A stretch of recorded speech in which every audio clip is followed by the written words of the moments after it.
નમસ્કાર દર્શક મિત્રો, ગુજરાત ક્રાંતિ ન્યૂઝમાં આપનું હાર્દિક સ્વાગત છે। ભગવાન નરસિંહજીનો 288મો વરઘોડો આન બાન શાનથી નીકળ્યો। વડોદરા શહેરના હૃદય સ્થળ માંડવી ખાતે આવેલ શ્રી નરસિંહજી મંદિરનો 228મો પરંપરાગત વરઘોડો ભક્તિભાવે અને ધામધૂમથી નીકળ્યો। ભગવાન નરસિંહજીની પાલખી નિજ મંદિરથી વિધિવત રીતે બહાર પધારતા જ ભક્તોમાં આનંદની લહેર દોડી ગઈ હતી। શહેરના વિવિધ વિસ્તારોમાંથી હજારો ભક્તો વરઘોડાનો લાભ લેવા માટે ઉમટી પડ્યા હતા। ફૂલોના વરસાદ વચ્ચે ભગવાનના જયઘોષના નાદ ગુંજી ઉઠ્યા હતા। મોડી રાત્રે વરઘોડો તુલસીવાડી ખાતે પહોંચ્યો, જ્યાં તુલસી વિવાહનું ધાર્મિક વિધિપૂર્વક આયોજન કરવામાં આવ્યું હતું। રાત્રે 8 વાગ્યે વિઠ્ઠલ મંદિરમાં ભગવાનનો થાળ અને આરતી બાદ વરઘોડો આગળ નીકળ્યો હતો। રાત્રે 11 વાગે વરઘોડો તુલસીવાડી પહોંચ્યો હતો, જ્યાં મોડી રાત્રે 1:30 વાગ્યા સુધી લગ્નની વિધિ થઈ।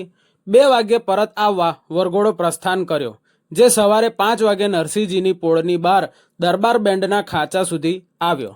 મંદિર દ્વારા પરત આવેલા ભગવાનના સ્વાગત માટે દરબારના ખાંચામાં દરેક ઘરે પધરામણી કરવામાં આવી, તેમજ વરઘોડો પરત આવતા સુધી આખી રાત ભગવાનની પ્રતીક્ષામાં જાગેલા પોળના લોકોનું મંદિર દ્વારા સન્માન કરવામાં પણ આવ્યું। બ્યુરો રિપોર્ટ, ગુજરાત ક્રાંતિ ન્યૂઝ, વડોદરા।